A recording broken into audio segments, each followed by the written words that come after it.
Well, howdy there, Internet people. It's Bo again. So, today we are going to talk about New Mexico and the Supreme Court and the 14th Amendment. And we're going to go over something and add a little bit of context because while it isn't widespread just yet, I've already seen it kind of start to spread out a little bit. And people believe there was a contradiction when there really wasn't. So, we're just going to kind of go through it and add a little bit of context. Okay. So, in New Mexico, there's a person, last name Griffin. This person was like cowboy for Trump, Jan 6 participant, so on and so forth. They were removed from their position. They were disqualified under the 14th Amendment, Section 3.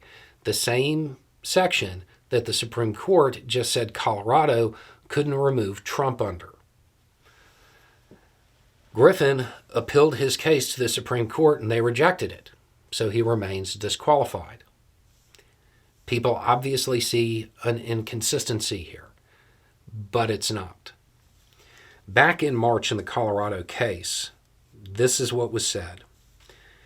We conclude that states may disqualify persons holding or attempting to hold state office, but states have no power under the Constitution to enforce Section 3 with respect to federal offices, especially the presidency.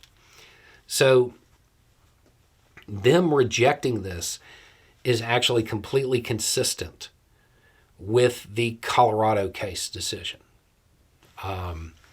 It's not a surprise that this is how it went. The interesting thing about the phrasing in what I just read is to me, it almost leaves the door open for maybe somebody in Congress because it's a state, it's representing the state and it's the state's election, even though it's a federal office.